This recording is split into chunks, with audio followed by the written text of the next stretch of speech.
Boa tarde, paz de Deus seja com todos. Já tem uma semaninha que fiquei sem gravar, hoje estou voltando a gravar. Não se esqueçam de dar um like aí, tocar a campainha para que possa seguir sendo apresentado esses vídeos.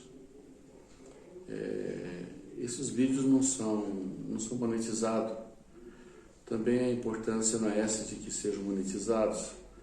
A importância é poder transmitir sempre aos amigos, conhecidos, irmãos da mesma fé e pessoas ainda que não conheceram a fé em Cristo Jesus, qual seja ela, para poder ajudar essas pessoas, porque o fim vem. Todo homem tem de comparecer perante o tribunal de Cristo. Todos nós passaremos por um juízo. Isso é um plano divino e isso, queira ou não queira, vai se concretizar. A história está aqui, na Bíblia. Está toda a história aí, as fases diferentes, tudo para montar esse grande quebra-cabeça. Maravilhoso quando começa a entender. Eu sou crente há 38 anos, me batizei, eu tinha 26 anos de idade. A Bíblia sempre foi o livro do meu grande interesse. Associei a leitura da Palavra de Deus na Bíblia a livros, não muitos, porque eu sou muito seletivo no que eu leio.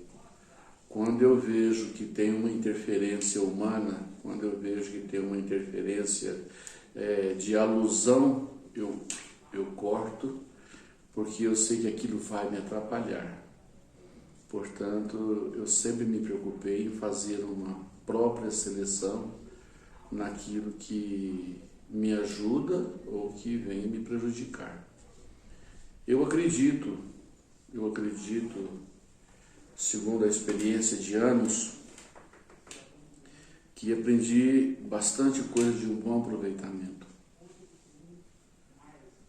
Muita gente faz fácil demais a salvação e outros fazem muito difícil a salvação. Esse é um grande problema, porque não está bem vinculado dessa forma. A salvação, ela tem que estar no parâmetro a que ela pertence. Nós, sim, seres humanos, temos nos acomodarmos à palavra de Deus, que é a palavra da salvação. Então, ela é muito difícil de ser compreendida. Durante todo o meu trajeto de vida cristã, eu vi muita gente querendo fazer as coisas fáceis e outras querendo fazer muitas difíceis. Só que a palavra de Deus tem o próprio prospecto dela. Agora eu digo, ela tem uma facilidade viável, muito viável, avenidas de alto tráfego para chegar à salvação. E também não tem estradas com portas fechadas, impossibilitando a salvação. O ser humano nasce com o pecado. A nossa questão genética é transgressão. É o bem e o mal. Que eu digo, lá no laboratório do Éden, foram feitos todos os acordos para dar início a essa grande salvação. Hoje mesmo estava vendo uma prédica de um pastor, e ele falando sobre Adão e Eva, e sobre o pecado, e aquela forma que todo mundo entende. Não é bem assim.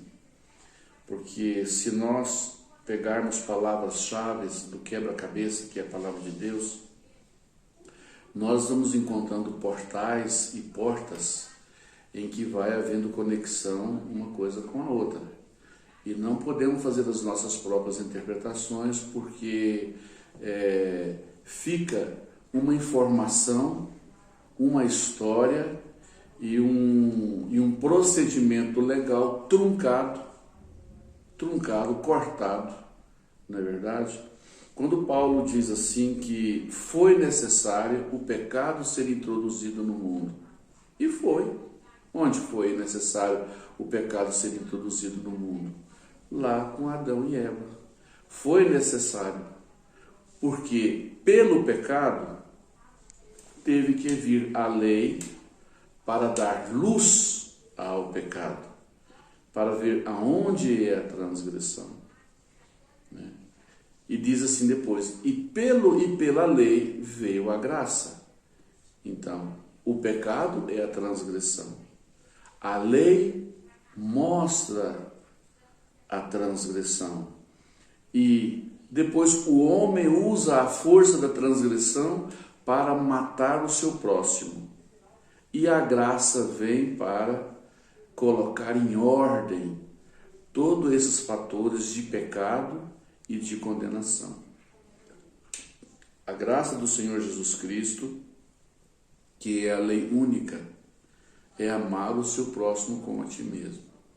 Como eu já disse antes, a lei tem 613 pontos de transgressão, mas eu não posso ficar usando os pontos da lei para acusar quem transgride, não é? Porque se eu estou usando a lei que diz que não pode fazer tal coisa, e eu sei do meu coração que aquilo não pode fazer, eu uso o conhecimento da lei que está dentro do meu coração e uso o conhecimento da lei na Torá que aquilo é errado e faço força contra o meu próximo. A graça diz assim: o que você não quer que façam a ti, não façam aos outros, tanto estando em boas condições, como também em más condições. Eu vou enforcar ele, porque ele merece. Isso aí já é lei, já é transgressão. Dizem assim os nossos irmãos, os que não são conhecedores do tema, falam, não existe mais a lei. A lei existe sim. Ela foi abrogada em algumas circunstâncias, mas ela é testemunha da transgressão. Antes a lei tinha a total força de condenação sobre o transgressor. Vindo Jesus Cristo, ele redime essa força da lei, não? Ele redime a força da lei aonde ela atua e ele toma posse da posição da lei de juízo em misericórdia.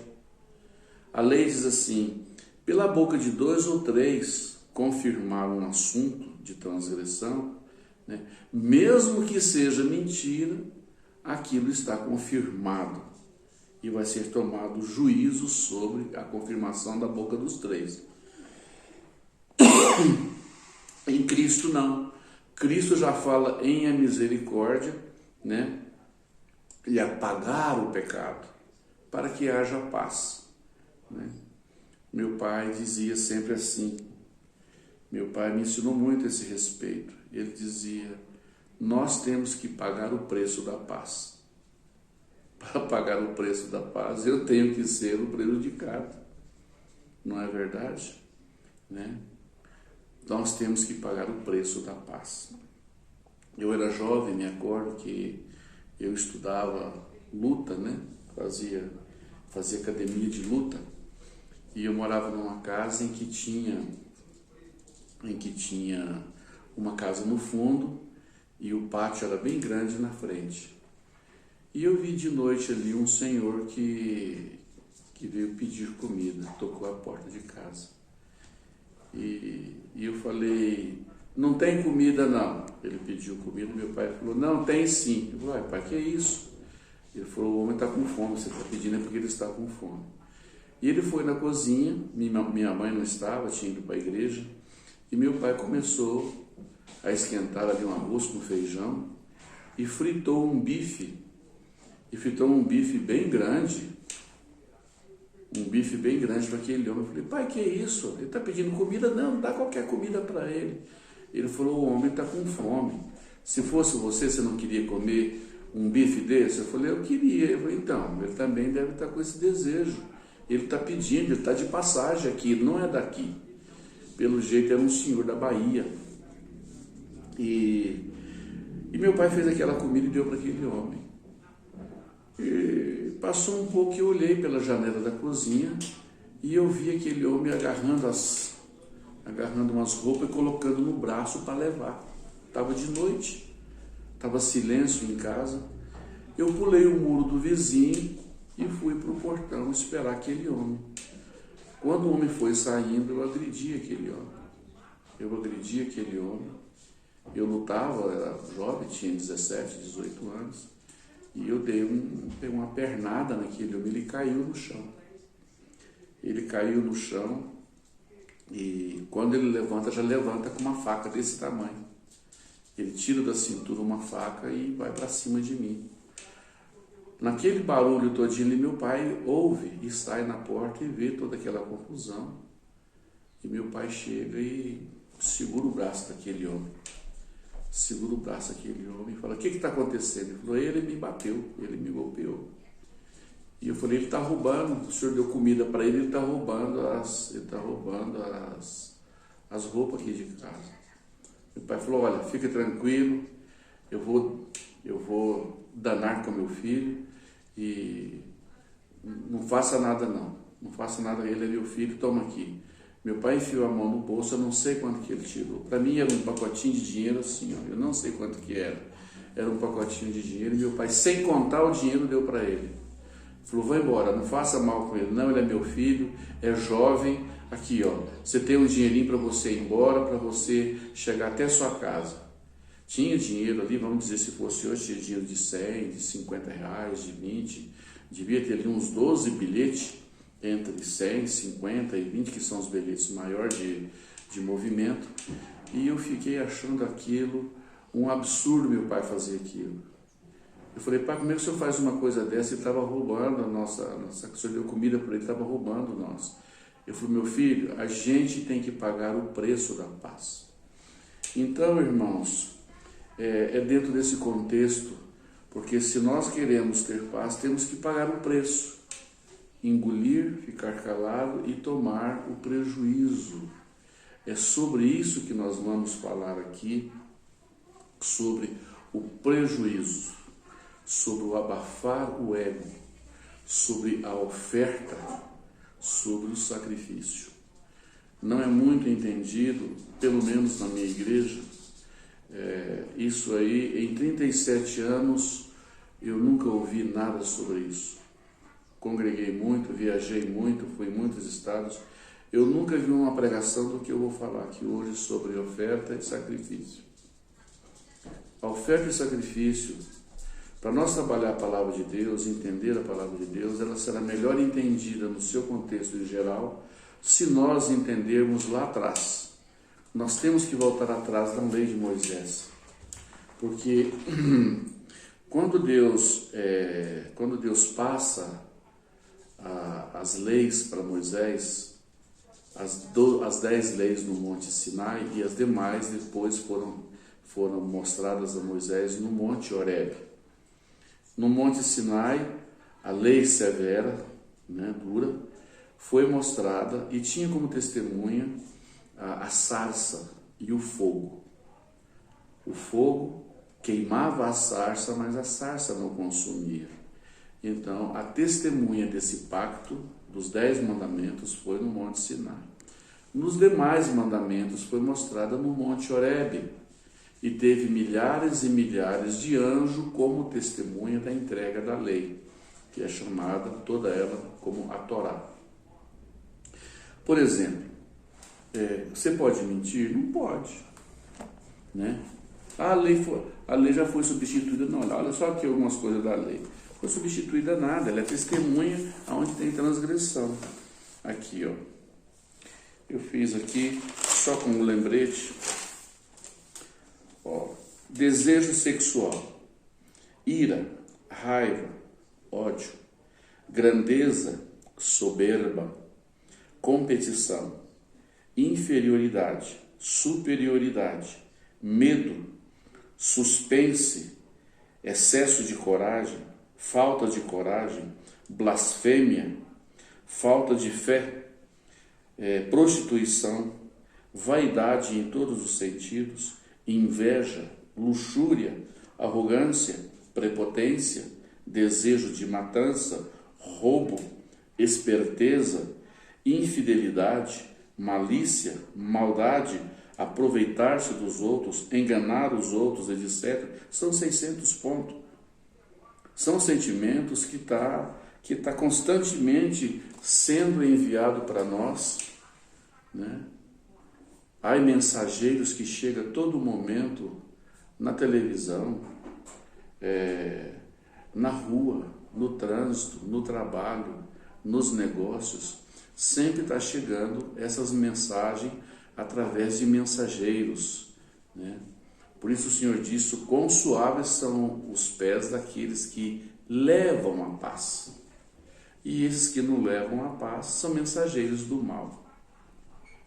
Nesse livro de Sholem Ash que eu li, o apóstolo Paulo estudava na escola de Gamaliel, onde era como uma faculdade para formar rabinos, para formar fariseus. E o apóstolo Paulo, ele era pobre, ele saiu de Tarsis. A mãe dele, o pai dele, mandou ele para Tarsis para ele estudar na escola de rabinos. E chegando lá, Paulo fez amizade com Barnabé, que era judeu também, só que Paulo era judeu romano e Barnabé era judeu grego.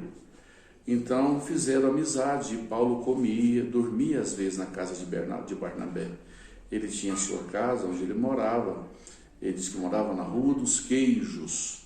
E de Barnabé morava bem, ele tinha um pequeno palácio. A Bíblia fala isso que quando Paulo perseguiu os cristãos, eles se esconderam na casa de Barnabé, que era um pequeno palácio. Então Paulo tinha muita amizade com Barnabé e devia para ele muitos favores, a ele e a sua irmã, que chamava Shoshana, ou seja, Susana. E tinha filhos, Susana ou Shoshana, Marcos, o Marcos da Bíblia, que era sobrinho de Barnabé. Então, ouvintes, amigos, irmãos, o apóstolo Paulo trabalhava na casa de Gamaliel para pagar os seus estudos. E já estava aquele assunto do surgimento da igreja, já tinha conhecido de Paulo, que já tinha batizado na comunidade dos galileus, do Nazareno, então já estava aquele ar muito ruim. Já estava para surgir a perseguição dos cristãos de Jerusalém. Então Paulo chega na casa de Gamaliel e está servindo ele no almoço. Fala que estava servindo vinho na hora do almoço, e nisso veio um louva-a-Deus, esses verdes, e sentou-se na manga da roupa de Gamaliel. E Paulo vai e agarra aquele gafanhoto, amassa ele, né? Ele parece uma folha, e joga pela janela. Quando ele faz aquilo, Paulo diz assim, Gamaliel diz assim: Saulo, acabas de fazer uma afronta ao Deus de Israel. E ele falou: por quê? Porque você matou esse inseto, né? Uma das suas criaturas. E Paulo disse: e se Deus usou a mim para pôr fim à vida desse inseto? Verdade, Saulo, verdade. Deus tem mensageiro para a vida e para a morte. Quizás você seja um mensageiro de vida e não para a morte. Então isso aí é uma ilustração. É uma ilustração dentro do que nós vamos falar também. Então o nosso assunto hoje é sobre oferta e sacrifício. A lei, ou seja, Deus impôs o tabernáculo, né? Porque o tabernáculo, mesmo que ele era imperfeito e era falível, o tabernáculo tinha um objetivo. O tabernáculo tinha um objetivo. Não é que ele envelheceu e Deus errou no que tinha feito. Porque, primeiramente, Deus mostra para Moisés no Monte Sinai o santuário ou o tabernáculo eterno. Então Deus mostra para ele ali em figura, né, em holograma, mostra para ele e fala: ó, Moisés, esse aqui é o tabernáculo celestial. Eu quero que você faça cópia dele na terra, porque eu vou instituir uma ordem chamada ordem levítica, e a ordem levítica vai ser acompanhado durante toda a existência dela, que são 490 anos. A ordem levítica vai ser acompanhada com o santuário, ou seja, com o tabernáculo dividido em santo e santíssimos, dividida em átrio, tem o átrio, tem o altar, tem o holocausto e tem o tabernáculo em si dividido em duas seções, a santa e o santíssimo. A primeira trabalha o sacerdote, trabalha no ato, trabalha nas ofertas, e lá no santíssimo só trabalha o sumo sacerdote. Então, esse é o objetivo que nós vamos entrar aqui hoje. Deus mostra para Moisés e fala: faz isso na terra, né?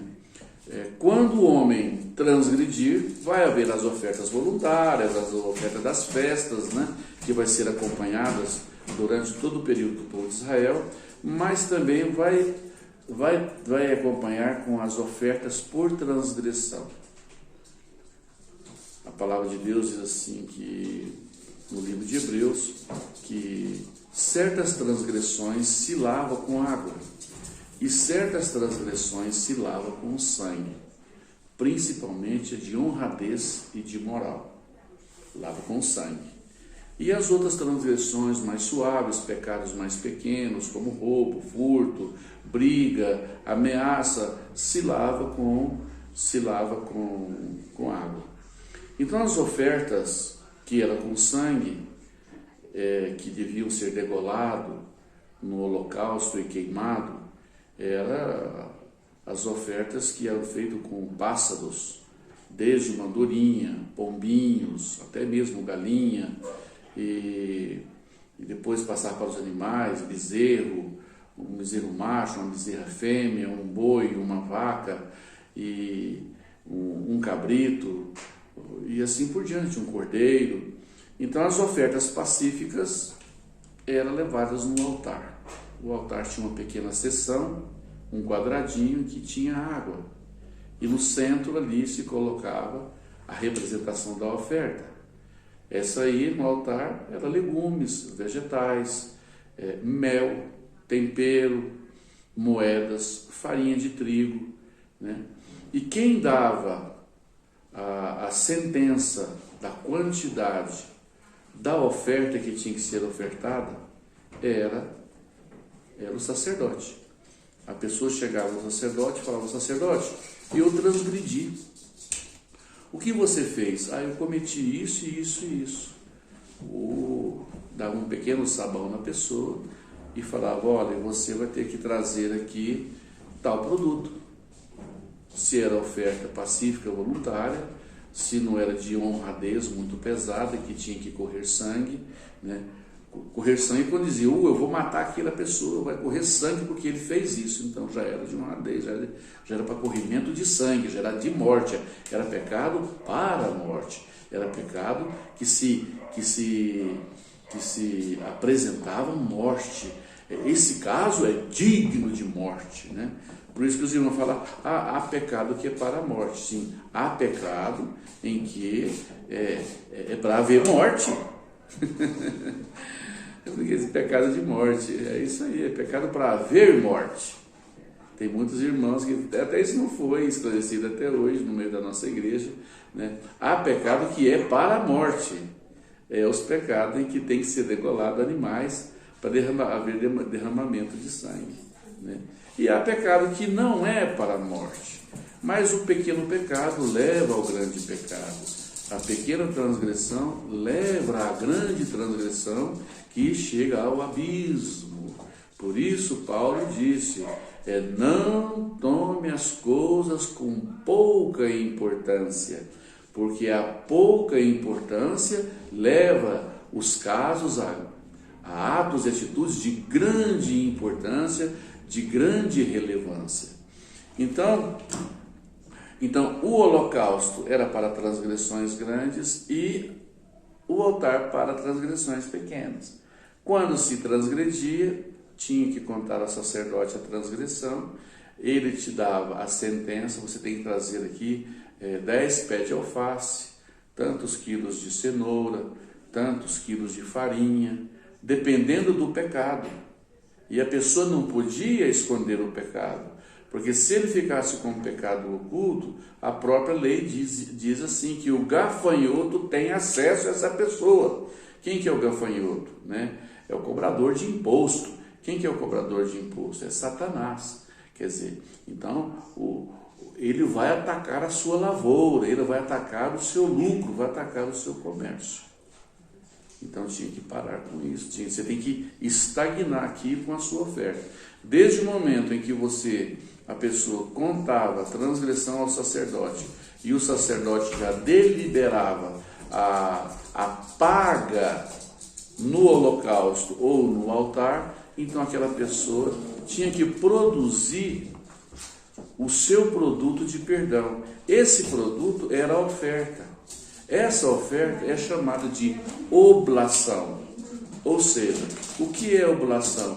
É o produto ou a pessoa que assume a minha culpabilidade. A verdura, o animal, o cordeiro, o boi, o trigo, o mel, o perfume, a essência de perfume.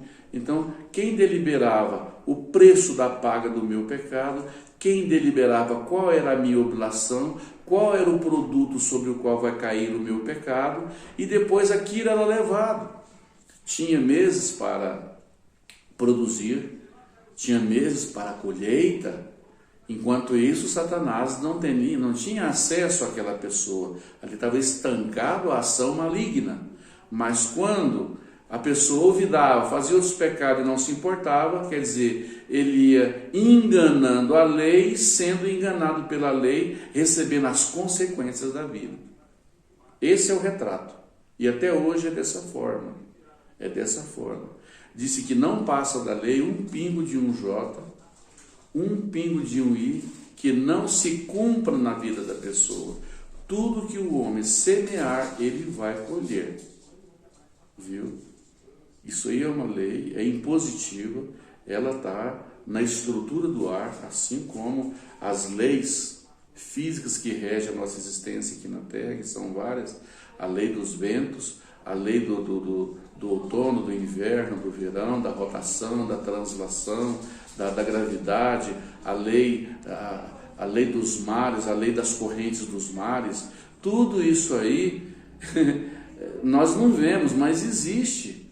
É um governo completo que Deus tem sobre a natureza e sobre as nossas atitudes, que nada escapa de Deus, nada. Ele tem tudo na ponta do seu dedo. Ele tem tudo na palma das suas mãos. Ele não deixa escapar nada. Assim como o sol, disse que o sol, como um soldado valente, ele sai no seu nascer e até o pôr do sol, e ele visita e tudo recebe a força do seu calor. Maravilhoso, né? Então, isso acontece.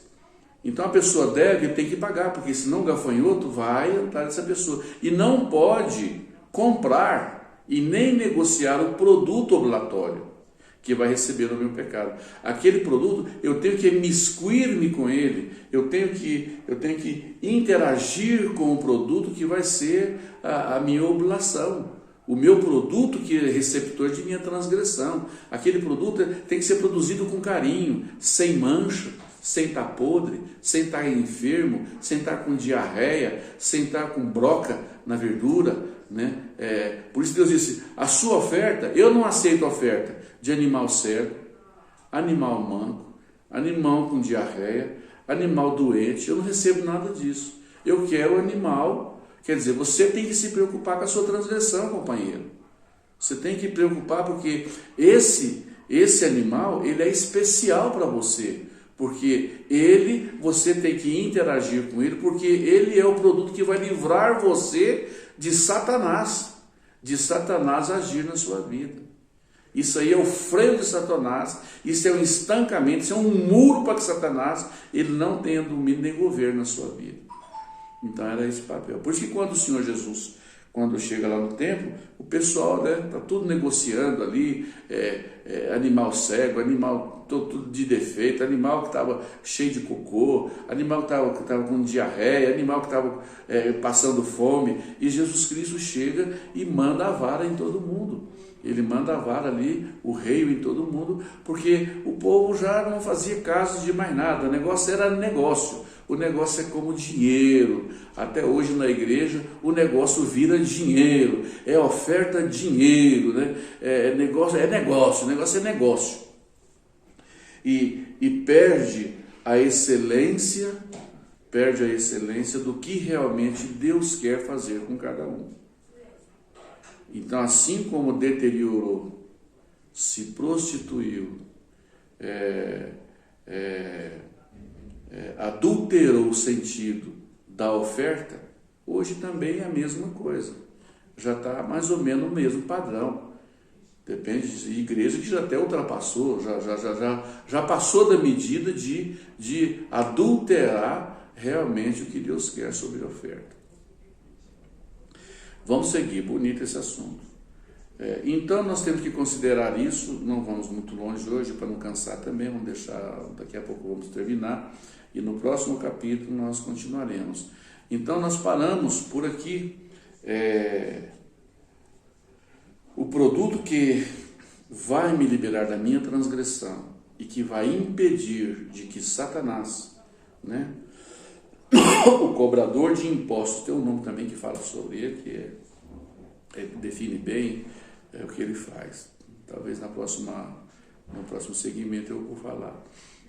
Então esse cobrador de imposto, né, esse usurpador, ele chega derrotando, diz: se você não reconcilia na sua situação, né, antes que o sol passe, você vai ser entregue na mão do juiz, o juiz te entrega na mão do meirinho, o meirinho te encerra na prisão, e você fica na prisão até pagar o último centavo. É dessa ideia aí. Então a lei não deixa passar nada. A pessoa tem que transferir o pecado dele na oferta, né? Por isso que tem até um hino na nossa igreja que fala assim: nossa oferta imaculada, ó Deus, te entregamos.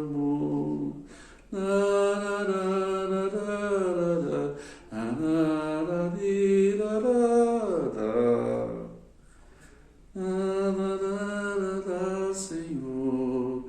Então a nossa oferta, nós vamos chegar em Jesus Cristo nisso aí, em que Ele hoje é a nossa oferta. Então a oferta nos livra da culpa e a oferta também nos livra do acesso do mal ter domínio contínuo sobre a vida da pessoa. Espero que eu possa ter conseguido passar a ideia, né, do que é isso aí. E na seguinte classe, vamos dizer classe porque é um estudo, é uma palestra, eu dou seguimento até chegar em nosso Senhor Jesus Cristo. Um prazer poder falar tudo, passar essa informação que é de grande benefício para todos. Muitos que estão duvidosos, é necessário ouvir isso aqui. Vai ser de grande ajuda para você que não está vendo saída para os teus sentimentos que estão te aborrecendo e entristecendo a sua vida. Boa noite, a paz de Deus.